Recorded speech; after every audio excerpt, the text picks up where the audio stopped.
Welcome to datascience.show, the podcast where data science meets executive leadership. We talk with top AI and analytics thought leaders about turning data into real business impact. If you're a C-level leader or data expert shaping the future, you're in the right place. 3 weeks after launch, our personalization model stopped improving. Not because the model failed, because different teams kept rebuilding the same customer activity feature 5 different ways. That duplication just cost the company months and millions. I'm Mirko Peters, and today we fix that by treating features like product assets, not one-off code. We explore how data science and AI drive real business impact, straight from the leaders making it happen. Picture this: a chief data officer at a global retailer, dozens of data teams, terabytes of event data, and critical KPIs tied to personalization, supply chain, and fraud detection. They couldn't tolerate duplicate work or brittle models anymore. Speed and reliability were both on the line. We were shipping experiments slower, and worse, we were redoing work every quarter. Exactly, and that's the trigger point for a platform investment. What I mean by a feature platform is simple. It makes features discoverable, reusable, and trustworthy for production models. Think catalogs, APIs, and the storage patterns that make materialization reliable, and the metadata and lineage that prove it. It's tempting to call this a tool. Don't. It's a product and an operational discipline that teams have to run every day. Here's the rub. Executives face a choice: centralize, federate, or go hybrid. Central teams buy consistency, but can become a bottleneck. Fully federated delivery keeps velocity, but multiplies duplicated features and cost. A hybrid, with central standards, federated delivery, usually balances domain expertise and scale. Right.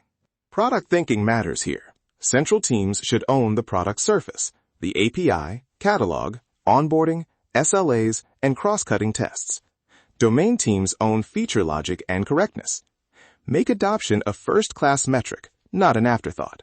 Lifecycle discipline looks like this: discovery and design with clear consumers and expected drift, implementation with unit and data tests plus behavioral validation, deployment with observable freshness and lineage, and planned deprecation with migration paths. So, what do you do when architectural choices land on your desk? Ask which matters more for the business right now: low latency lookups for real-time personalization, or consistent historical joins for reliable offline training. A pragmatic platform supports both patterns and makes trade-offs explicit.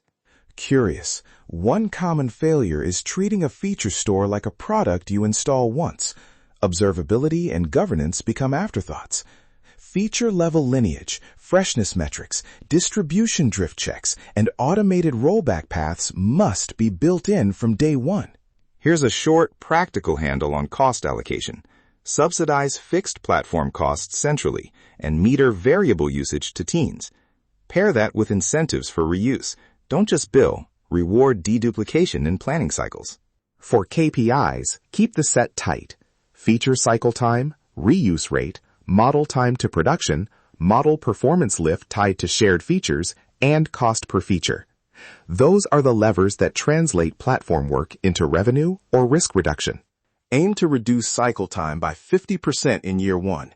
If a model team currently takes 12 weeks to go from idea to production, a mid-sized feature platform should get that under 6 weeks. If each duplicated feature costs $50K annually in engineering and we eliminate 10 duplicates, that's $500K saved before we account for improved model lift. Use these numbers in your first board memo. I've seen this in the field. A retailer cut personalization lead time from months to weeks with a federated platform, strict metadata, and automated lineage. At a bank that centralized without clear SLAs, teams bypassed the platform and created shadow features. Both outcomes are instructive. On talent and incentives, create recognized roles for feature stewards, measure reuse and performance reviews, and fund the platform like a product with dedicated runway. If governance is going to stick, it must be the path of least resistance for engineers. Governance belongs in automation, PII detection, consent checks, and lineage for audits should be automated gates. Reserve human reviews for edge cases, and make the tooling easy enough that compliance feels like productivity, not friction. Here's the forward-looking playbook. Invest in product-managed operations, feature-level observability and lineage, and a federated stewardship model that aligns incentives. Those three foundations survive technology churn and AI hype. So, 2 concrete actions you can take in the next 90 days. 1. Run an audit to identify the top 10 duplicated features across teams and quantify the annual cost of duplication. 2. Establish a lightweight SLA and onboarding flow for feature producers, then measure 30, 60, and 90-day adoption impact. Final reflection. Feature platforms aren't a silver bullet, but they are the difference between models and consistent business value.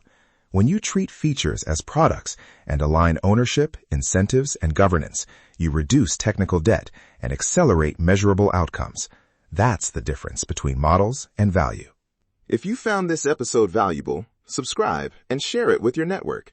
And let's connect on LinkedIn. I'm Mirko Peters. We'll be back with more conversations on how data science and AI create real business impact. Until next time. Thanks for listening to datascience.show. If you found value in this episode, subscribe, share it with your network, and join us next time as we explore how data science drives smarter decisions and better business outcomes.